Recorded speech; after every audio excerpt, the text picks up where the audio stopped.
Bismillahirrahmanirrahim. Assalamualaikum warahmatullahi wabarakatuh.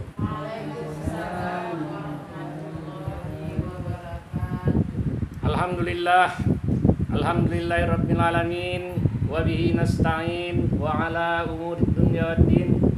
Asyhadu an la ilaha illallah wahdahu la syarikalah wa asyhadu anna Muhammadan abduhu wa rasuluhu la nabiyya ba'dah. Allahumma shalli ala Muhammad wa ala ali Muhammad. Ya ayyuhallazina amanu taqullaha haqqa tuqatih wa la tamutunna illa wa antum muslimun. Ahli bait, keluarga besar Bapak Haji Rusli yang kita muliakan dan mudah-mudahan dimuliakan Allah.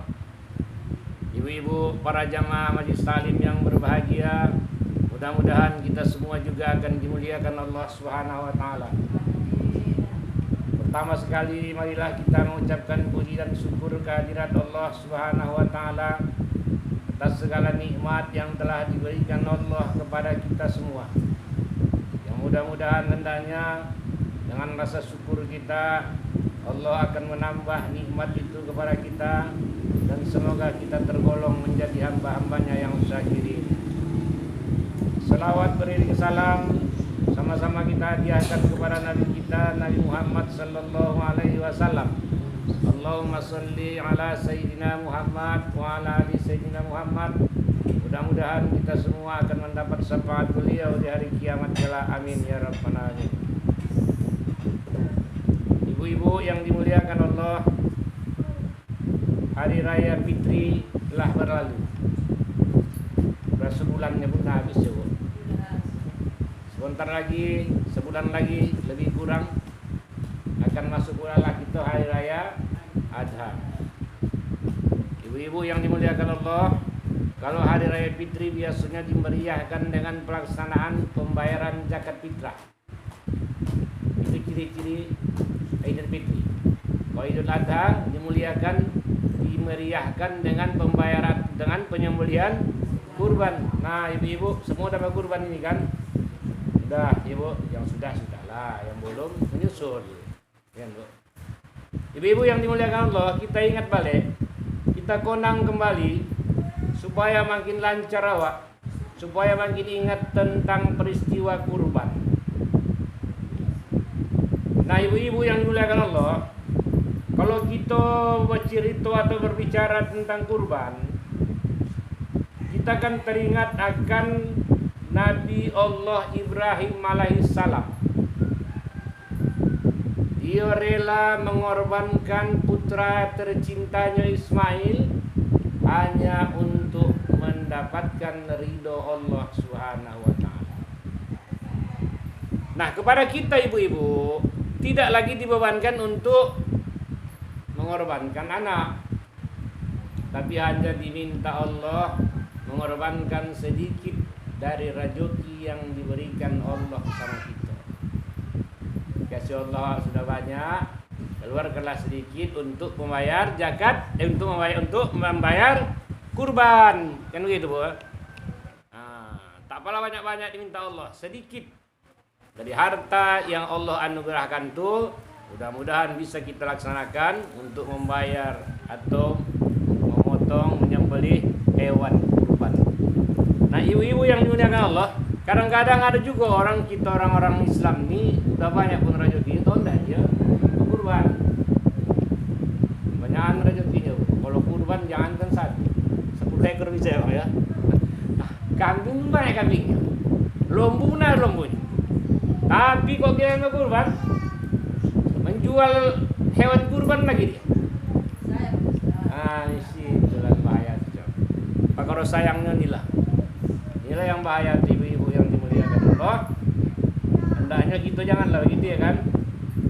Nah, ibu-ibu, sebenarnya kalau sejarah kurban ini bukan hanya di zaman Nabi Allah Ibrahim. Kalau kita betul-betul hendak mengetahui sejarah kurban ini Bu, sama tuanya dengan sejarah manusia. Sebenarnya di zaman Nabi Adam alaihissalam disinilah awal mulanya kurban. Ya. Sebagaimana kita ketahui Bu, Nabi Adam tuh pertama istrinya melahirkan kembar, dua orang, sepasang, satu laki-laki, satu perempuan. Satu namanya laki-laki si Kabil, yang perempuan namanya Iklimah. Kemudian lahir lagi yang kedua kali kembar juga. Laki-laki satu, perempuan satu. Nama yang laki-laki si Habil, nama yang si perempuan Labuda. Kalau tadi yang perempuan pertama lahir namanya Iklimah, yang kedua lahir perempuan namanya Labuda. Nah, ibu-ibu yang dimuliakan Allah, waktu itu belum ada manusia kecuali Adam, Hawa, anak-anak yang 4. Maka hendak mengembangkan manusia harus dikawinkan. Namanya perkawinan saudara. Sekarang tak boleh, ibu, haram, tak sah, tak boleh perkawinan saudara. Itu yang terjadi di zaman Nabi Adam alaihissalam. Tapi begitu pun tak boleh pula yang kembaran itu dikawinkan sama kembarannya. Harus silang, bu. Yang si Iklimah dikawinkan sama si adik anda si Habil. Sementara si Kabil Syabangan harus dikawinkan sama kembaran si Habil, si Labuda. Inilah yang tak terima si Qabil. Kenapa? Karena kembaran si Qabil nih, si Iklimah ini cantik. Sementara kembaran adiknya si Habil ini si Labuda jelek. Datang kata si Kabil, mana mungkin pula aku kawin sama kembaran adikku jelek? Kembaranku cantik, kembaran pula kawin sama aku. Tak boleh. Nah, ya kan, tak boleh. Nah, oleh sebab itu ibu-ibu, maka diperintahkan Allah lah supaya orang itu berkurban. Kurbanlah kalau begitu. Siapa nanti yang diterima kurbannya, dialah yang menikah sama si Labuda yang cantik tadi. Si Kabil pun dipersembahkanlah kurbannya, si Habil pun begitu. Rupanya si Kabil ini karojonya ibu Batani, si Kabil Syabangan, karojonya Batani. Maka dipersembahkannya lah, dikurbankannya lah bahan-bahan pertaniannya, bahan-bahan pertaniannya. Tapi anehnya si Kabil nih, mana yang paling jolek-jolek itulah dikurbankan. Ibaratnya kalau timun lesut, iya, sote kan sudah tak laku lagi. Dan biar layu-layu, mau dikumpulkan oleh ini lewatnya kurban. Sementara si adik nih, si Habil nih, karena beternak. Balik dia nih, dipilihnya lah paling cantik, paling bagus dari hewan ternak. Ada satu namanya bu kibas, ambil kibas ini, jadikan kurban. Maka yang diterima Allah adalah kurban si adian tadi. Kenapa? Karena dia mengorbankan yang paling cantik dari hewan ternak. Sementara tadi si Kabil yang paling jelek tak diterima Allah. Ibu bunda itu kalau pilih kurban yang elok, jangan murah ya kan? Tiba-tiba datang ya bang, udah kurang-kurang. Urus kerempengan lembu itu datang. Penyakitan. Dibandingkan ya pula, di sana 250, di sini 200 sebulan, begitu kira-kira kan? Di sana 2,5. Itu gila wah, lah kemari kan begitu. Misalnya ya kan? Di sana misalnya 225, di sini misalnya 18. Lah 18 nih, murah. Tapi yang 18 tuh bu, urus kerempengan datang lembu tuh. Dagingnya mentah lagi, tinggal tulang saja. Yang sana tuh gomo. Tapi gara-gara sedikit tadi dipilihnya murah-murah. Oh, ini kurang elok, bu, kurang bagus. Ini bayangan siapa ini? Bayangan si Kabil ini. Berarti dia saudara si Kabil. Kalau ada yang begitu nanti saudara si Kabil. Sebenarnya kalau menjadi saudara si Habil lawak, neng elok-elok tu lah. Biarlah gak mahal. Alah berapa lama lah, berapa banyak lah kalau biarnya. Pilihlah yang bagus-bagus. Maka kata Rasulullah, azimu dihayakum fa inna ala sirati matoyakum. Pilihlah kurban kamu yang besar-besar, banyak dagingnya, sehat, gemuk. Kenapa? Karena nanti kurban itu akan kamu tunggangi, akan kamu kendarai, akan kamu naiki di saat kamu melewati titian siratal mustaqim. Semuanya kita nih Bu akan melewati titian siratal mustaqim. Ibu pernah menengok titian siratal mustaqim? Tapi ingin menengok? Tak apa panjang Bu doh. Kata Rasulullah, minal masriki hilal maghrib, panjang.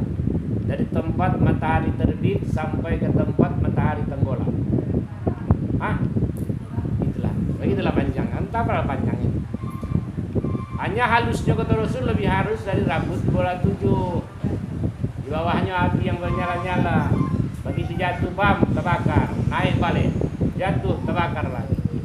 Nah, tapi orang yang berkurban, insya Allah dia akan selamat melewati titian itu dengan mengendarai kurbannya. Jadi bayangkan, kalau lembu kami 7 orang.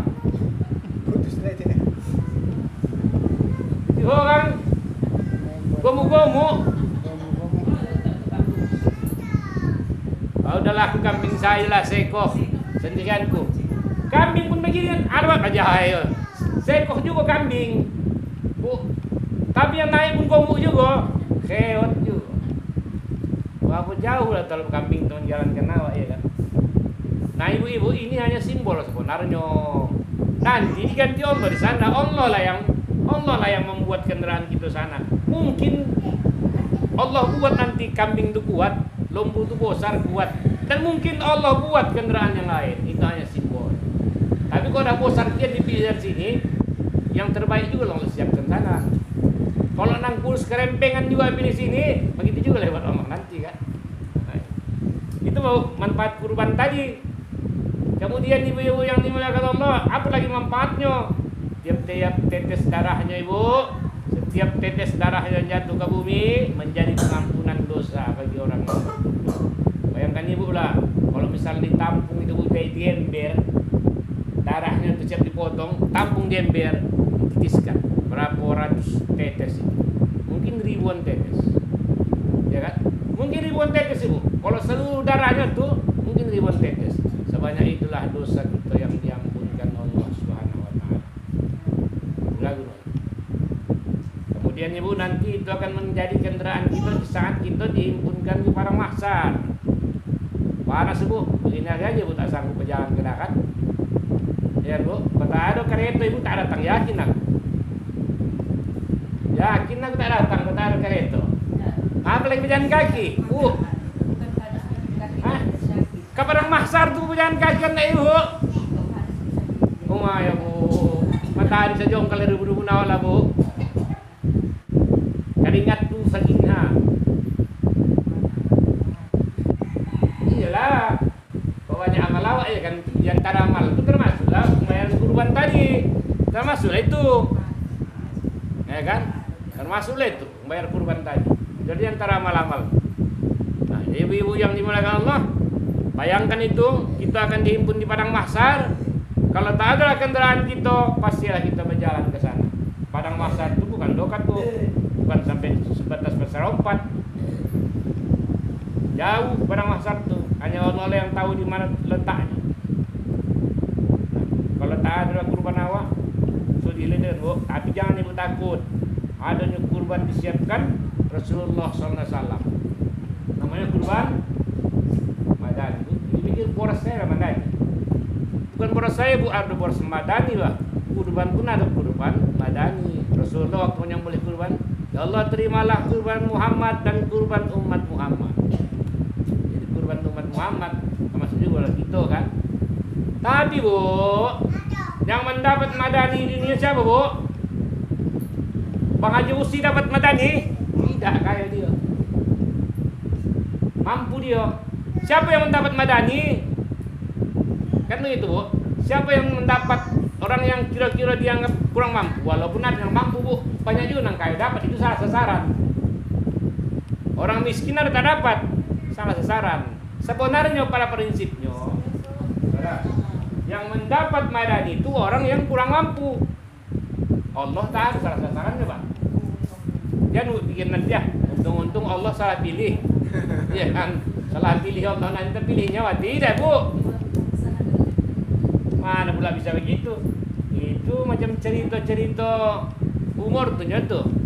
Ada orang kaya bu, dianggapnya supaya salah pilih. Orang kaya ini banyak dosanya, tapi dibosankan sama anaknya. Nanti kalau aku mati, iya buatlah kan mana lapu-lapu. Kata kan kapan udah buru-buru. Pagi itu ditanya malaikat dia, apa katanya? Engkau salah masuk ambo orang lama. Iya kan? Tuh, tengok pula kain kapan lapu-lapu dia tengok lapu. Itu salah ya kan? Allah tak bisa begitu, Pak. Kalau di dunia mungkin salah sasaran. Ya kan? Orang kaya jadi orang miskin jadi orang kaya. Ya kan? Itu tergantung orang tuh itu. Tapi kok di akhirat Allah Subhanahu wa taala tak pernah salah sasaran. Nah, siapa yang mendapatkan itu memang orang yang betul-betul tak mampu berkorban, Allah akan siapkan sana kebenaran. Tapi kalau dia mampu, tak onda dia melaksanakan kurban tuh, tunggulah ibu, tak akan dapat itu, ya kan? Tak akan dapat. Nah, ibu-ibu, makanya kata Rasul, kalau udah mampu, udah sanggup, man wajadas sa'ah, siapa yang sudah mempunyai kemampuan untuk berkurban, palam yadoh, tapi tak onda dia berkurban, banyak duitnya, ada kambingnya, ada lembunya, tapi tak onda dia berkurban, fala yakrobanna musallana, jangan datang, jangan dekati tempat sholat kami, kata Rasul. Tak ada kurban badan itu cewek tadi. Jika cari bantu Allah, tapi niat kan dah ada, ya kan? Pasang niat, ya Allah kalau memang ada aja itu macam ingin aku kurban. Bukan najar dulu. Tapi kalau yang adanya pula, tak onda juga dia berkurban, antara apa yang suri. Mulai dari jilbab, TV, sofa, kereta, empat, semua yang suri. Incu pun diang, ya, bodak diang, sore. Lainlah pahala sholat, lainlah pahala kurban. Itulah Allah lah tahu dia kan. Tapi biasanya kalau begitu dia udah berkurban, agak salah juga sholat itu pula. Tapi kalau memang tak sholat dia berkurban saja. Juga jalan itu. Ini kan kendaraannya kalau sana. Sholat pun dia, kalau tak ada kurban, ada juga kendaraannya berjalan kaki juga. Walaupun selamat berjalan kaki lah.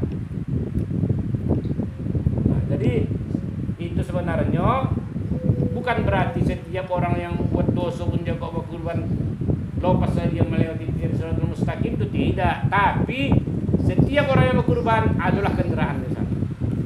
Nah, itu aja. Kayak jangan buka tempat sholat kami, kata Rasul. Kalau kamu udah sanggup berkurban, tapi tak onda, tempat sholat Rasul dulu masjid. Seolah-olah kata Rasul, udahlah janganlah datang kamu ke masjid. Kalau kamu tak onda berkurban, kok memang mampunya kamu pula. Tapi bu, jangan bu, nanti lah. Nanti tak onda, ada bu orang tak onda terus ke masjid. Kata Ustaz itu, tak usah kata Rasul datang ke masjid. Kenapa? Kalau tak berkurban. Masalah ibu, artinya begitu pun taklah kuncinya Rasul. Begitulah kuncinya Rasul. Kenapa? Untuk kepentingan kita juga pula. Untuk kepentingan kita juga sebenarnya.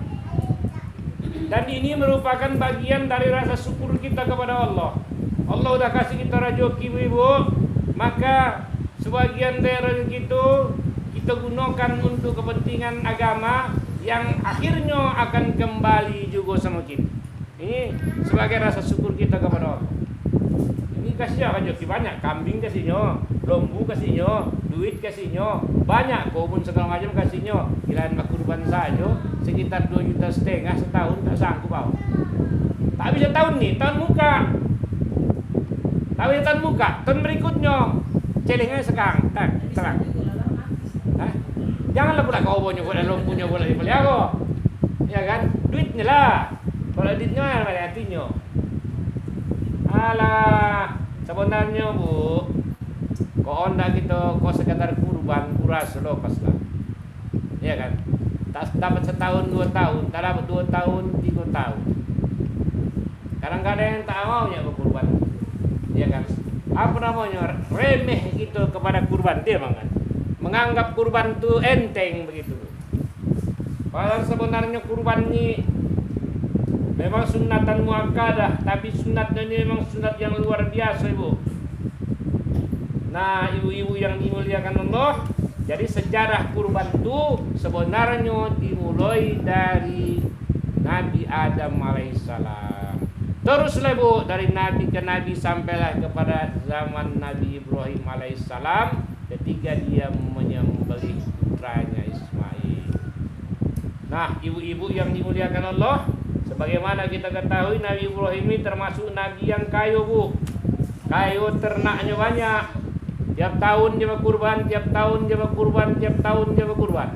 Pernah satu hari dia berkurban 1000 ekor kambing, 300 ekor lembu, 100 ekor unta. Itulah kurban Nabi Ibrahim alaihissalam. Bayangkan ibu-ibu, sahabat 8 ini, sesepuh-ibu ini darah tinggi semua, makayap semua. Bah, 1000 ekor kambing tak terhabis-habiskan. Wah, jadi orang begitu orang lah, hebatlah Ibrahim dia. Kenapa banyak kurban? Kata Ibrahim, apalah ini, kata Ibrahim. Andai kan anak aku ada, kalau diperintahkan Allah supaya aku berkurban, mengorbankan anakku itu lakukan. Kalau Allah yang merintah. Belum ada anaknya, Bu. Kemudian mendoalah dia, lahirlah anaknya Ismail. Nah, kira-kira mulailah remaja anaknya nih. Dalam Al-Quran di surah As-Saffat diterangkan Allah, falamma balagha ma'iyas sa'ya.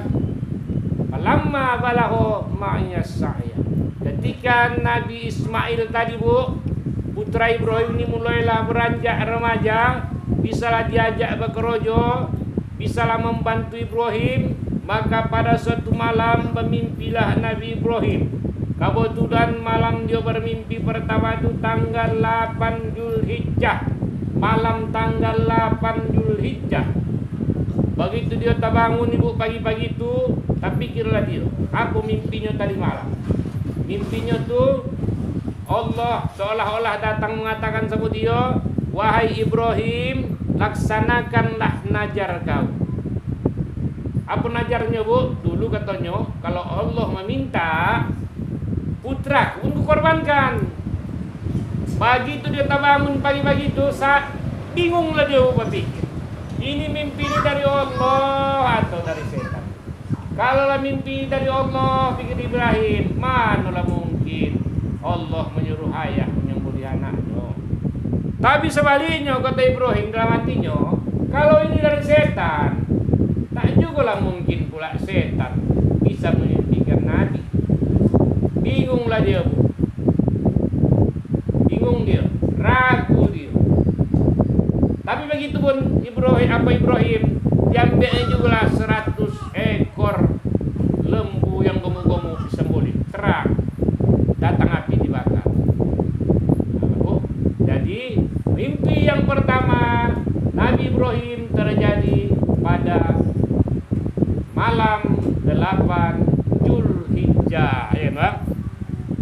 Oleh sebab itu malam tanggal 8 Zulhijjah disebutlah hari Tarwiyah, ya, hari yang penuh dengan kebimbangan. Nah, malam besoknya, malam tanggal 9 Zulhijjah, ketika Nabi Ibrahim sedang berada di Arafah, bermimpi lagi, sama juga mimpi. Ibrahim, laksanakan najar kau. Begitu Ibrahim terbangun, sadar dia, yakinlah dia ini dari Allah, teringatlah dia, betul ini dari Allah. Dulu pernah aku berkata, andaikan aku punya anak, kalau memang Allah menyuruh untuk dikurbankan, akan dikurbankan untuk mencari ridho Allah. Maka tak ada lagi alasan bahwa ini betul-betullah dari Allah, pikir Ibrahim. Lalu diambilnya lah 100 ekor unta yang gemuk-gemuk disembelihnya, dengan harapan inilah mengganti leher anaknya Ismail. Datang api, Bu, rap, dibakar semua, habis. mati Ibrahim udah diterima Allah lah. Malam besoknya, malam tanggal 10 Zulhijjah, pas malam hari raya Adha, mimpi dia lagi. Sama juga mimpinya. Tak ada lagi jalan lagi dia untuk menolak. Panggil Ismail, katanya kepada Ismail, apa katanya? Ya bunayya inni ara bil manami anni azbauka fanzur maza taro. Wahai anakku Ismail, ayah memimpi tadi malam Allah memerintahkan supaya ayah menyembelihmu, mengorbankanmu. Apa jawab Nabi Ismail? Kata Ismail, ya abati fa'al ma tu'maru satajiduni insyaallah minas sabirin. Wahai ayahku, kalau itulah perintah dari Tuhan, laksanakan saja ayah. Akhirnya disepakati ibu, waktunya pagi-pagi akan dilaksanakanlah penyembelihan. Datanglah iblis, Bu. Makanya iblis yang paling sibuk ibu pada saat itulah. Iblis paling sibuk. Kau tanya ibu nanti, kapan iblis Bu paling sibuk? Iblis yang paling sibuk adalah ketika Nabi Ibrahim akan menyembelih putranya Ismail. Oh, tidak digagalkannya Bu penyembelihan. Dirayunya lah istri Ibrahim nih, Oma Ismail, Siti Hajar. Apa katanya Hajar? Tengok dulu suami kau ni. Tengok dulu Ibrahim. Oh, tidak disembelihnya anak kau. Jawaban Hajar, apa kata Hajar? Kalau ini memang perintah Allah, kami siap melaksanakan. Gagal iblis.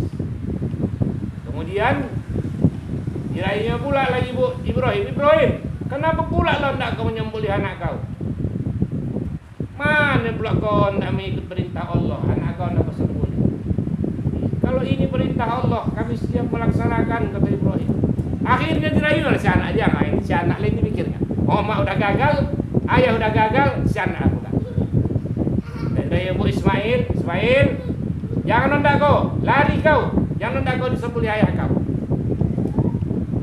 Maka ketika itulah Bu, diambil Ibrahim lah batu, dilemparnya lah iblis laknatullah. Kondolah matanya sebelah kiri, maka iblis subuh sampai sekarang kalau ibu berjumpa muto matanya sebelah kiri. Iya. Tahu Bu berjumpa sama iblis? Tanda iblis tuh sebelah kiri matanya buta, dilempar Ibrahim. Ya iya aja, ayo gitu. Nanti ada orang lewat buta sebelah kiri, iblis kata ibu. Nah ibu-ibu, lemparnya. Nah ibu, ketika dilaksanakan penyembelihan tadi, di sinilah Bu yang luar biasa memang Allah Subhanahu wa taala punya kuasa. Terus apa yang terjadi Bu? Bukan leher Ismail yang terputus, tapi leher seekor kibas. Rupanya Ibu, kibas yang dulu pernah dikurbankan oleh Habil putra Nabi Adam itu disimpan Allah Bu di surga. Itu tidak semboleh, rap digantikan Allah dengan leher seekor kibas. Wapadainahum zibhin azim, kata Allah dalam Al-Quran. Kami ganti leher Ismail tadi dengan leher seekor kibas, sembelihan yang besar. Itu kan Allah pun tidak mungkinlah pula mengapakan memerintahkan ayah menyembelih anak. Hanya ujian, ya kan, ujian kepada Nabi Ibrahim alaihissalam. Begitulah hebatnya, taatnya, patuhnya Ibrahim kepada Allah. Dia rela mengorbankan putranya sendiri. Awak hanya mengorbankan sedikit dari harta awak, seekor dari kambingnya awak, kena sedikit dari lembu awak, tak rela awak. Bayangkan macam mana lah kita kalau dibanding Ibrahim. Nah, iya kuat orang iblis yang goda. Kalah itu kan iblis ya kan. Itu dah tadi.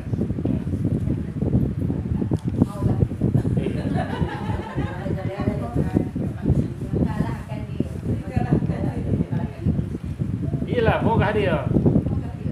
Berlindung kita kepada Allah, gitu. Yang berlindung kita kepada Allah. Makin jabakan dia, makin besar dia. Tak boleh. Ya. Kita berlindung kepada Allah. Jadi ibu-ibu yang dimuliakan Allah, itulah sejarahnya tadi. Lalu ibu-ibu begitu menengok kejadian itu, bukan hanya orang Bu, Jibril sendiri bu kagum. Apa kata Jibril? Allahu Akbar, kata Jibril. Lalu dijawab oleh Ibrahim, La ilaha illallah wallahu akbar. Dijawab oleh Ismail, Allahu Akbar walillahil hamd. Maka sampai sekarang itulah yang menjadi takbir kita di setiap datangnya hari raya, baik Idul Fitri maupun Idul Adha. Jadi apa intinya ibu-ibu? Marilah kita berkurban kalau memang mampu. Kenapa?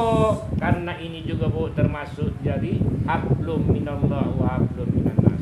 Hablum minallah kita laksanakan sebagian rezeki kita, ya kan, untuk kepentingan agama, perintah Allah. Kemudian dengan itu juga kita bagi-bagikan kepada tetangga dan keluarga. Di hablum minannas. Sementara kalau kita tahu tidak, maka kita termasuk orang yang tidak bersyukur.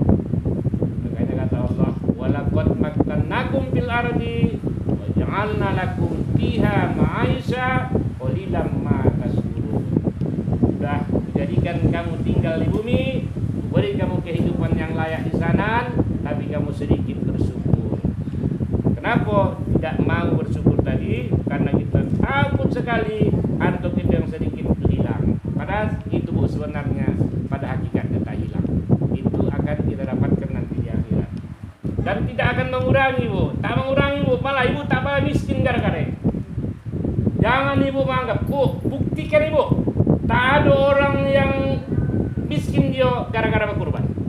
Kalau memang udah miskin, takdirnya miskin dia lah itu, ya kan? Ya aku berlaku miskin, tak ada bu. Kalaupun miskin dia memang takdir itu miskin.